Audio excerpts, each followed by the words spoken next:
This video is going to be an intermediate guide to Tsu'Bo, who culls the herd and makes other Eternals their prey. This is not a beginner's guide, so it assumes that you do play Arkheron and you have at least a basic understanding of Tsu'Bo's abilities. However, as an intermediate guide, this guide will through clips show you the tips, tricks, and common play patterns that'll elevate your Tsu'Bo from a beginner or a novice level to an intermediate and bordering expert level. Tsu'Bo has soft CC that is difficult for enemies to deal with, and their passive Endling is one of the most powerful passives in the entire game.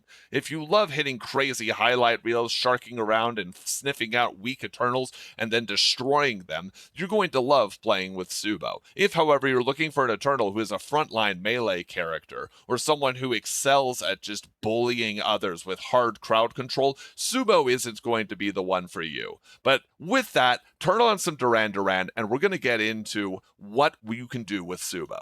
The majority of Tsu'Bo's gameplay focuses on their passive Endling. Endling says that at half health, Tsu'Bo does plus 70% damage from all sources. So this is just a couple of things that you can do with it. It is a bit of a balancing act to make sure that your health is high, but high enough to not die, but low enough to trigger Endling. It is also for this reason, by the way, that the most common Tsu'Bo play, even though it will stretch your fingers and your mental faculties at the beginning, is to play with Fortitude, not with healing potions. But here are a couple of things that you could do if you do have Endling. You can activate Fortitude, and then when an opponent attempts to go on you, burst them down with extreme damage. The Endling passive is also capable of triggering phenomenal 1v2s. Notice the way that this arena is going to have a lot of extra health, but you can turn around, activate your Forefather Crown, and then get in with more damage. Here's an Adani going in on a Tsu'Bo, but the Tsu'Bo has Endling passive. Is going to be a pure turn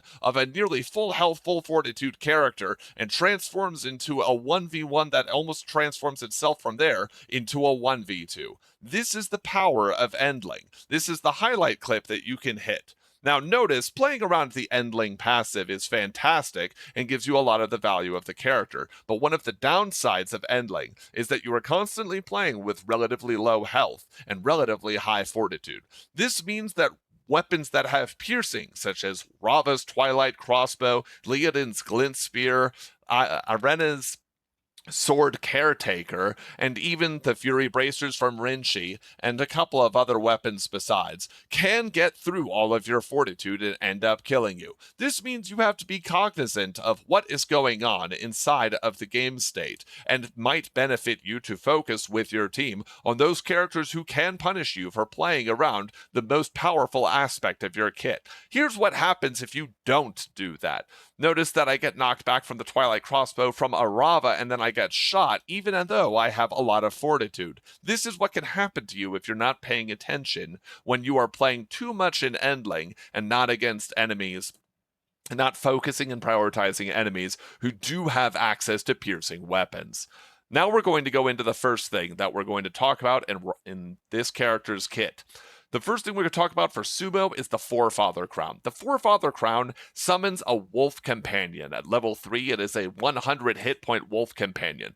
Now, it does do auto attacks. It is a hit point sponge that your opponents have to get over, and it feels like in some sense it's free damage because any attacks that are done by the Forefather Crown continue to do damage over time even after the biting has stopped. However, most people don't know that you can get extra benefit out of the Forefather Crown. One way you can do that is by blocking crowd control. In this clip, Kos, my ally in the bottom right hand side, has low health, and notice that the enemy that is being targeted here has access to Arena's Sword Caretaker. The Caretaker weapon is fantastic in terms of just piercing and getting in automatic damage. I have full health and don't have to worry about that. But notice here that the Forefather Crown is going to do a wonderful job of stopping the Sword Caretaker from finishing off Kos. Much to the other player's chagrin, by the way. Yep, and it's going to follow up into a damage trade. Dahla is one of the most common Eternals that you will see in Arena. mostly because Dahla has a fantastic ultimate that can affect multiple enemies, and their ability to shark around and assassinate is second to none in the game. One of the major things that contributes to Dahla's damage is their blade barrier. You can use the Forefather Crown by using middle mouse button to ping. You can direct the Wolf Companion to trade the free health of the Wolf Companion of the Forefather into Dahla's blade barrier. This will somewhat commonly make the Dahla expend additional cooldowns to get around the Forefather Crown. This is a net benefit to your team, as you don't want Dahla repositioning your entire team by force into CC chains, particularly in the recent patch. Notice here that the Dahla is going to be targeted and feels enough pressure that they want to attempt to ultimate, but they will nevertheless fail to do so. They are also bound and isolated, and this leads to a huge damage trade in our favor. Now we're going to go on to the second item that up for grabs with Tsu'Bo, and that's going to be one of their most powerful aspects, the Run-Free Amulet. The Run-Free Amulet, as you would know, transforms you into a wolf and accelerates you towards a location with Steadfast. The most common way for a new player to use this item is to chase for a kill. However, note that when I say chase for a kill, you should be very, very certain that you are in a heavily favored state before going for that chase. So here we have a player running away, and I am in my Endling passive. Knowing that I already have the wolf pinging after them and they're taking damage over time, this seems a good opportunity to secure a kill. And so I am going to run forward and attempt to get said kill. Here we go, and because of this, it does end up securing a double kill. Now that's fantastic. However, the more important aspect, and the thing that if you are a new player you will not understand until you put in the reps and build this as part of your gameplay pattern, is that Tsu'Bo's Run-Free Amulet, in arenas specifically, at level 3, grants lifesteal. So in this clip we're going to see that I am hovering in and out of my Endling passive to do bonus damage, that bonus 70% damage, and actually we're going to use Run-Free. There's going to be an interesting confluence here between using the Run-Free Amulet to secure bonus health through lifesteal and timing out when your Ripper Blades, which we will get to, have finished the results of their weaken debuff on the enemy. So note that in this clip, we're going to weaken the enemies, they're going to lose the weakened status, and as soon as the damage is focused on me, I'm going to use my Run-Free ability to get out of danger. So here we go. We are counter-engaging on the enemy team. The weaken effect goes away, and we heal a massive amount of health. Notice that we went from something like 40% health to maybe 60% health, having gained about 50, 55, 60 health from a simple run-through because we were in Endling passive. This is the possibility that you get when you have level 3 Run-Free. Now, I do want you to note, using this way too aggressively, using Run-Free or not playing around it is dangerous as Tsu'Bo. You are not a Leodin who has access to a 20% damage mitigation passive effect. You are not a Rinchi who has the ability to jump over obstacles that others cannot with your Wrath Cleaver, or to protect yourself with something like a Hollow Wall. So the power that you have to realize that you wield with Run-Free can be a double-edged sword. In this clip, notice that I have 5 seconds left on the Run-Free Amulet. I have already we are playing in trios in the arena, and except for Hollow Wall, I have noted that the majority of my opponent's important cooldowns are off. They cannot access a lot of the crowd control that would put me in a dangerous position.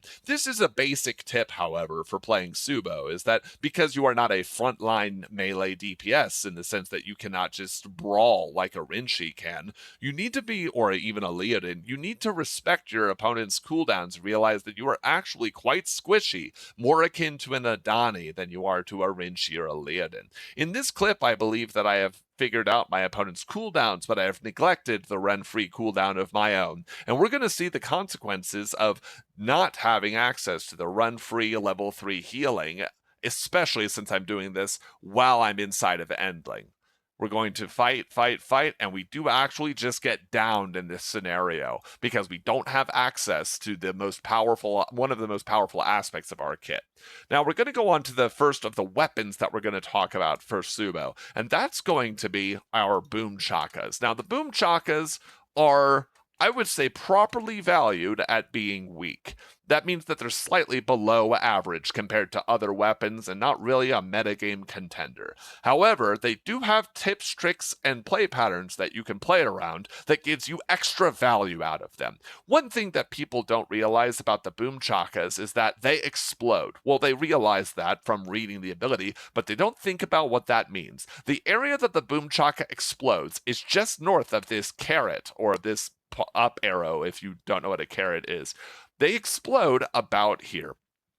This means that if you understand this distance, you can damage people who are benefiting from, let's say, Hollow's healing crown, or trying to heal with a Dahla amulet, or trying to res behind a pillar. You can deal area of effect damage that can hurt them. In this clip, we're going to see that even though the Boom Chakas aren't doing impressive damage, by constantly flickering between which sides of pillars and walls they are attacking, I nevertheless get lucky hits because I have put my opponents in guessing games repeatedly that allow Tsu'Bo to do damage with the explosions. So we're going to take a look at this. We're maximizing the distance, knowing that they're going to explode about here. The enemy team is dodging left and right to get away from Tsu'Bo's Boom Chakas. But because we are predicting where they have to go to get into relative safety, then we are consistently doing damage against them. And this is something that you can take advantage of when you are playing with Tsu'Bo. Now, obviously, the thing that most people understand, value, and recognize about the Boom Chakas has nothing to do with their poke damage from auto attacks. It has to do with their right click. But before we get this, just remember, it's okay to just press the click one time. Now, your common play pattern with the Boom Chakas is not going to be to do that. It's going to be to fully charge them up to have multiple hits, because the multiple hits in an area of effect make it more likely that you will hit someone with stray damage. But as you can see in this next clip, sometimes people just have no health, and just left clicking one time is good enough. We don't do that. We don't secure the kill. And while we end up winning that fight later, I feel somewhat foolish for it. Notice that they're just going to get away entirely. Now we're going to go into the bind. So bind, we're just going to show the value of it. So what's great about bind is that bind is not counted as displacement or a stun or a slow. It actually is enormously valuable, and it's important if you are playing Tsu'Bo that you are calming with your team, because while you can benefit from the receipt of comms for everything else we have talked about thus far, you're almost self-sufficient in that way. Being able to calm, especially against strong players, the target of the bind, is incredibly valuable. Strong players will not be trying to dash or to run, which will trigger the mini stuns of Tsu'Bo's Boom Chakas. They will simply walk away. But knowing that your opponents are limited to walking is a powerful tool in Arkheron. Let's just see how this fight happens where we understand that one enemy is bound in a 3v3. So we go over here, we do right-click Hawks this Dahla player. They don't have access to their E to escape anymore, and that does mean that they're going to get cleaned up as a result of the rest of the fight. Right? Now we're also going to talk a little bit about character-specific things. So Leodin. Leodin he's not in rotation right now, but when Leodin ults, he lands on the ground. If he does not land on you as the Tsu'Bo player, he has a brief period before he can do anything, including taking out his hammer to continue his basic ult, his ult hammer combination for damage. We'll talk about what that is maybe in a separate video. But what this means is that if you dodge the Leodin, then you can land a bind on them, and they're not used to being the subject of damage. Now, Leodin has a lot of ways that they can avoid damage. They can have their glint spear, which they can use to reflect. They can have their crown. But another interesting thing about Leodin specifically is that invulnerability, right now extended to Leodin crown, but this also affects things such as Adani's level 3 lunging hook, or the invulnerability that Dahla can have coming out of their dash.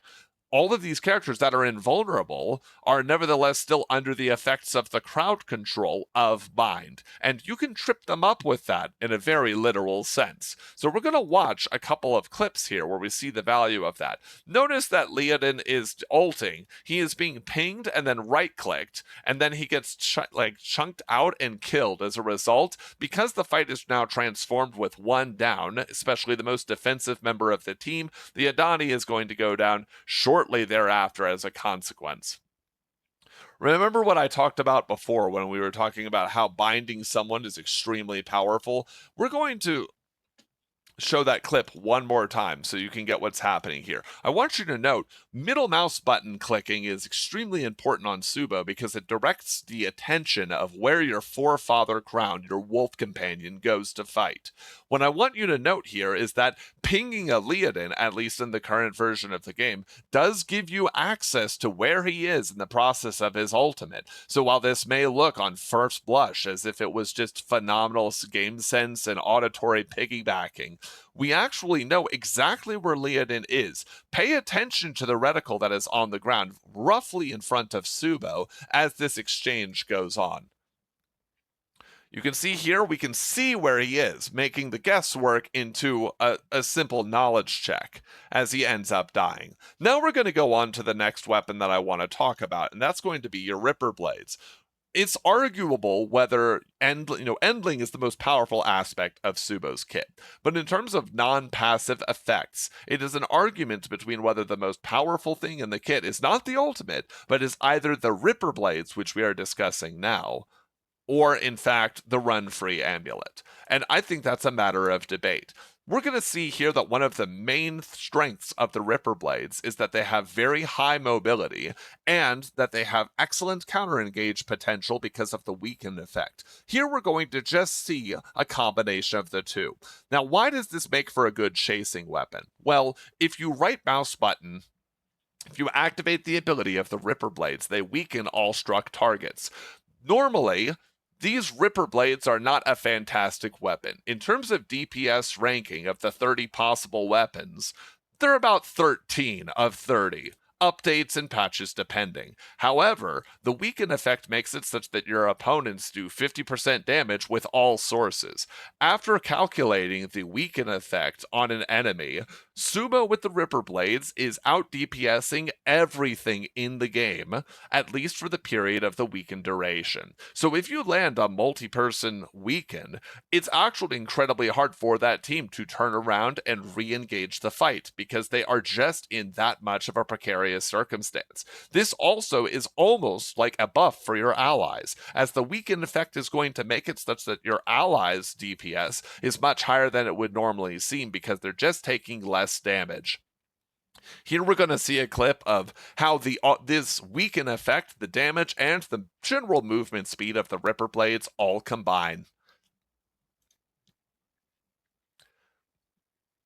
A 3-man weaken, and the team called out Leodin, and we kill the Leodin. Okay, now, one of the things that people don't understand is that weaken is not actually primarily an offensive debuff. Yes, it can trigger offensive action from your teammates, but one way to think of this weapon, of Ripper Blades and of the weaken right mouse button effect called Make Them Pray, is to think of it as a counter-engagement tool. In this clip we're going to see, coming up, in this clip, we're going to see that weaken can actually support the team. I want you to note that my arena is under a lot of serious physical threat. Not only is there another arena that has far more resources in terms of fortitude, their crown armor, and health, but also they have an ally that is doing damage as well. I want you to notice how far down the allied arena's health goes before weaken makes it such that the fight can be completely turned. And this is the effect and the counter-engage potential of supporting your team. So don't just think of Ripper Blades as this is the button that I press so that I can do bonus damage. It is often intelligent to look at the Ripper Blades and say, the enemy team has some very powerful team fighting ultimates or abilities that they have access to. If I can stay out of the way of being hit by those, I can re-engage with the Ripper Blades and turn turn a fight that on initial blush might be losing in terms of the damage trade. Notice here, half health with the allied arena, but we're going to go in with the weaken and launch into the fullness of abilities and combos, and actually this, in combination with the bind that I told you about with Leodin, is going to not only turn the fight, but secure a kill on the Leodin. So we're going to watch that one more time, just in slow motion, so you can get an idea of just how quickly it can all happen. Here we go. And they are able to heal and have space to heal because they don't take as much damage due to the weaken, and this is a turn on the Leodin itself. Yes, excellent. We're also, remember what I talked about for counter engage. Notice that I have been knocked away from my teammate at the very beginning of this clip. We're going to do something extremely similar to what happened in the last clip, because once the enemy team has blown their crowd control on another target, remember Tsu'Bo is very vulnerable to crowd control and has to use and rely and position well with run-free Amulet. Once crowd control has been used on another primary tank-facing, front-facing ally, we can counter-engage with the Ripper Blades and with Make Them Pray and the Weaken effect and turn a lot of fights. Notice how this counter-engage is going to restart the fight in my team's favor, in Tsu'Bo's favor, and then isolate the two members of the enemy team into one-on-ones, whereas previously they were winning with a two-on-one. Right mouse button, change, E, a bind is going to be hit on the lead and it's going to miss, and there we go. Now, this is, you don't always have to have a highlight reel coming out of it, but it is pretty good. Next thing we're going to talk about here is going to be our Tsu'Bo ultimate. Now, the Tsu'Bo ultimate is called Cull the Herd. Cull the Herd does 20 damage plus 10 damage over time. However, the 20 damage is multiplied for every enemy that is in the area. So potentially, because this also benefits from the Endling passive, you could do 102 damage by going bite, bite, bite, and then doing 10 damage over time, which actually, again, grows to 17 damage over time.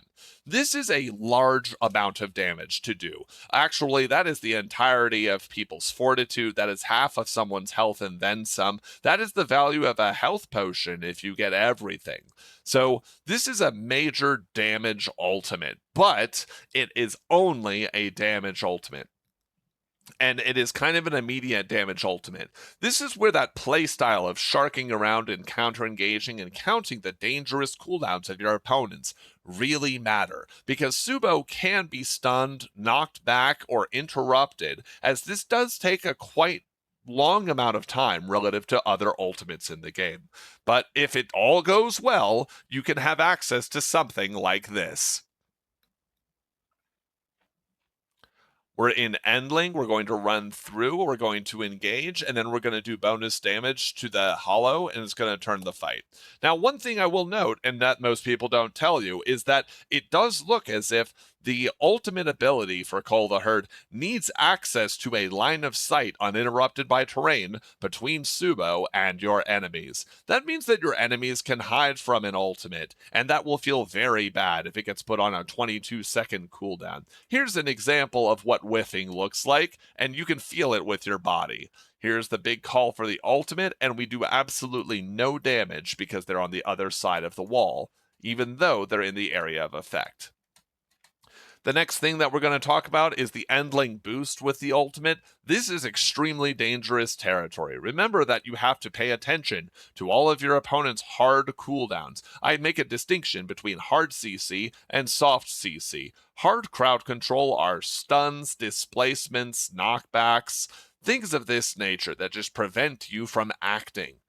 Soft CC are things like weaken, things like a slow. These don't stop Tsu'Bo from acting, but hard CCs are far more dangerous because of the wind-up time required for the ultimate, and remember, when we're in Endling, it's very easy for us to die. But if you are counting everything properly, and you space yourself well, as the ultimate ability has a fairly generous range, then you can hit something like this. Remember that it does 20 damage, but it goes up to 34 if we hit the boost. Notice there that the damage over time plus the damage that we end up doing does a lot to turn the fight.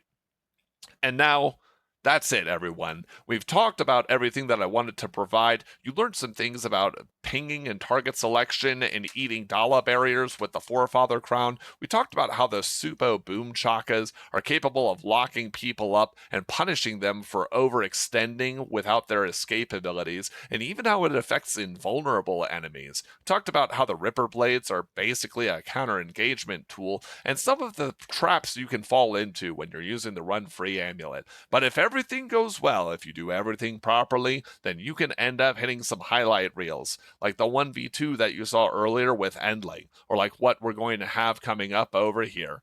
And so I think Tsu'Bo is an extremely fun character. He does have some problems in the current metagame, but it's totally fine if you want to make sure that you're singing Duran Duran, doing as much damage as possible, and sharking around. I do think if you're a solo queue player, even though you benefit from telling people what's going on with the Tsu'Bo bind, you do a lot more than you think, with a lot less coordination than other Heroes, Eternals characters would need. Note how we're able to put everything together here and benefit from using all of our cooldowns. And that's it, everyone. That's what you can do if you end up playing Tsu'Bo. I hope you got a lot out of this intermediate guide. I am picking what my next Eternal is going to be as we let the video loop, and we'll figure out what I'm going to do in the future. But I love these guides and the idea that they bring people up from beyond what they can just access in the training room to giving them some real tips and hints. I want to give a special shout out to Swanifire,